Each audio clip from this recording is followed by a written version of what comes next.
Hi friends, ನಾನೀಗ mango chutney ಮಾಡ್ಕೊತಾ ಇದ್ದೀನಿ. ನಾನು ಯೂಟ್ಯೂಬಲ್ಲಿ ಆಲ್ರೆಡಿ ಒಂದು ಮ್ಯಾಂಗೋ ಚಟ್ನಿ ಮಾಡಿದ್ದೀನಿ. ಇದು ಇನ್ನೂ ಒಂದು ಸ್ವಲ್ಪ ಈಸಿ ಆಗಿದೆ, ಟೇಸ್ಟು ಕೂಡ ತುಂಬ ಚೆನ್ನಾಗಿರುತ್ತೆ. ಬನ್ನಿ ಯಾವ ಥರ ಮಾಡೋದು ಅಂತ ತೋರಿಸ್ಕೊಡ್ತೀನಿ. ನಾನೀಗ ಒಂದು ಮ್ಯಾಂಗೋ ತೊಗೊಂಡಿದ್ದೀನಿ, ಇದರಲ್ಲಿ ಅರ್ಧ ಮಾತ್ರ ಕಟ್ ಮಾಡ್ಕೊತೀನಿ.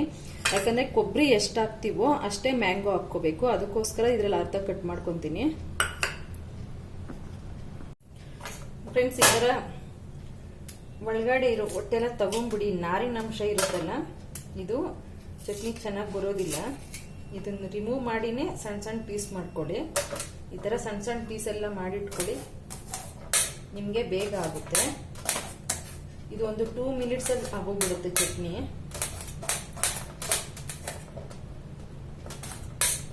ನಾನು ಕೊಬ್ಬರಿ ಹಾಕ್ಕೊತಾ ಇದ್ದೀನಿ. ಫಸ್ಟು ಇದಕ್ಕೆ ಉಪ್ಪು ಒಂದು 3/4 ಸ್ಪೂನ್ ಇಡಿಸುತ್ತೆ.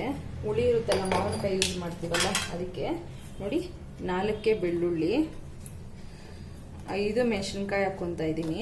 ಕೊತ್ತಂಬರಿ ಈಗಲೇ ಹಾಕ್ಕೊತಾ ಇದ್ದೀನಿ, ಟೇಸ್ಟ್ ಆಗಿರುತ್ತೆ ಇದು ಕೊತ್ತಂಬರಿ. ಜೀರಿಗೆ 1/4 ಸ್ಪೂನ್ ಅಷ್ಟೇನೆ, ಹಸಿದೇನೆ, ಬಟ್ ಏನೂ ಆಗಲ್ಲ, ಟೇಸ್ಟಿ ತುಂಬ ಚೆನ್ನಾಗಿರುತ್ತೆ. ಕಾಳುಮೆಣಸು 1/4 ಸ್ಪೂನು. ಈಗ ಇದನ್ನು ಮಿಕ್ಸಿಗೆ ಹಾಕೋಣ. ಫ್ರೆಂಡ್ಸ್, ಈಗ ಮಿಕ್ಸಿಗೆ ನೋಡಿ ತರಿಯಾಗಿ ಇಷ್ಟು ಮಾತ್ರ ಹಾಕೊಂಡಿದ್ದೀನಿ ನಾನೀಗ. ಇದಕ್ಕೆ ಮ್ಯಾಂಗೋ ಕೂಡ ಸೇರಿಸಿ ಈಗ ಹಾಕ್ಕೊತಾ ಇದ್ದೀನಿ.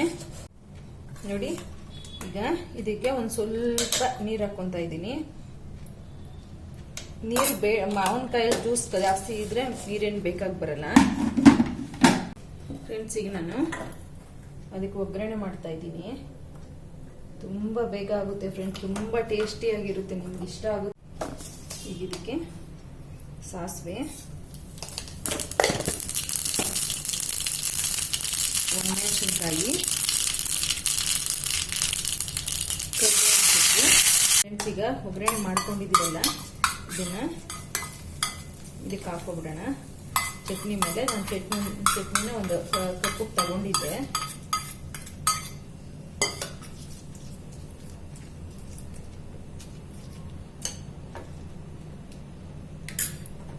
ನೋಡಿ ಫ್ರೆಂಡ್ಸ್, ಎಷ್ಟು ಚೆನ್ನಾಗಿ ಬಂದಿದೆ.